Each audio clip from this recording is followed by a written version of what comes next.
ఈరోజు మన వీడియో ప్రశ్న. వీటికేం పెద్ద పని ఉండదు, నోరేసుకుని బూతులు మాట్లాడుతూ ఆర్ఎస్ఎస్ దాని సిద్ధాంతాలను ఫాలో అవుతున్న లోఫరదవలో బ్రదవల మాకు చెప్తారండి.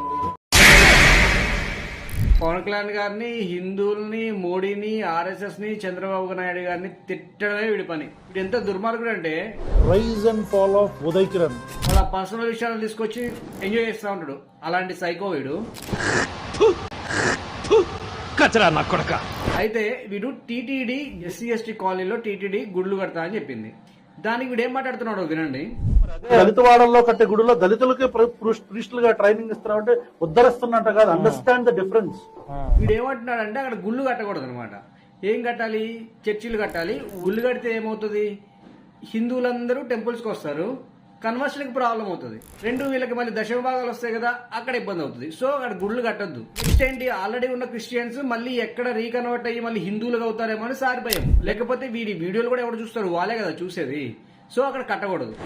అమ్మ మీరు గుళ్ళల్లో మమ్మల్ని రానిట్లేదురా అంటే గుళ్ళు తీసుకొచ్చి మీ దగ్గర పెడతాం. అందులో ప్రీస్టులను కూడా ఎందుకు పెడుతున్నారు దళితుల్ని? ఆధార్ కార్డు చూసి, కులం చూసి, మతం చూసి అర్చన చేసేది, గుళ్ళోకి రానిచ్చేది. ఏ గుడిలో? ఒక గుడి పేరు చెప్పు. అరే నీకు నోటికి ఏదొస్తే అది నీ పార్టీ కోసం, నువ్వు కష్టపడుతున్న పార్టీ కోసము ఎందుకురా ఇజ్జత్ తీసుకుంటావు? ఏ గుడిలో రా కులాన్ని అడిగి మరి లోపలికి రానిచ్చేది, కులాన్ని అడిగి అర్చన చేసేది, కులాన్ని అడిగి పూజలు చేసేది, కులాన్ని అడిగి కొబ్బరికాయ కొట్టించేది? ఒక బ్రాహ్మణుడికి, ఒక దళితుడికి, ఒక బ్రాహ్మణుడికి మాల కులస్తుల్లో ఉన్న పిల్లలకి పిల్లోడికో, ఒక బ్రాహ్మణుల్లో అమ్మాయికి, మాలలో మాదిగలో ఒక అబ్బాయికి పెళ్లిళ్ళు చేసి ఇప్పుడు మీరు మీ మతం ఇదిరా మా మతం అని చెప్పండి. ఎవరితో పెళ్లిళ్ళు చేయాలని చెప్పడానికి నువ్వేవాడు? వాళ్ళు నిజంగా ఇష్టపడితే వాళ్ళు పెళ్లిళ్ళు చేసుకుంటారు కదా. నువ్వేమన్నా చేసుకున్నావా? ఒక ఎస్సీ అమ్మాయిని పెళ్లి చేసుకున్నావా? లేదా నువ్వు మీ ఇంట్లో ఎవరికైనా ఇచ్చావా?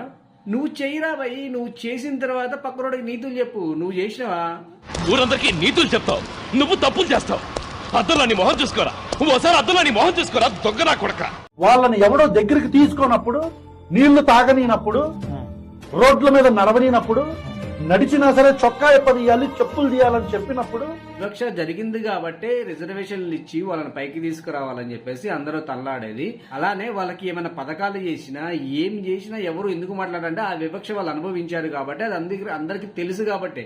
కానీ ఆ వివక్ష పదే పదే గుర్తు చేయడానికి నీలాంటి వాళ్ళు ఉన్నారు కదా. నీలాంటి వాళ్ళు ఉండి గుర్తు చేసి ఇప్పుడున్న జనరేషన్ కూడా మీరు ఇంత బాధపడ్డారా భయ్ మీరు అని చెప్పేసి వాళ్ళని రెచ్చగొట్టి మీరు ఆనందం పొందాలా, లేదా కన్వర్ట్ చేయాలా. ఎటు కన్వర్ట్ చేయాలా? మీ చర్చలకు వెళ్ళి. నీ బాధ అంతా అదే కదా. సిగ్గు లేదు మీ అందరికి. వివక్ష ఉంది ఇప్పటికీ. అక్కడికి వెళ్ళి క్వశ్చన్ చేయి. వివక్ష ఉన్న దగ్గరికి వెళ్ళి గల్లా వాటికి అడుగు.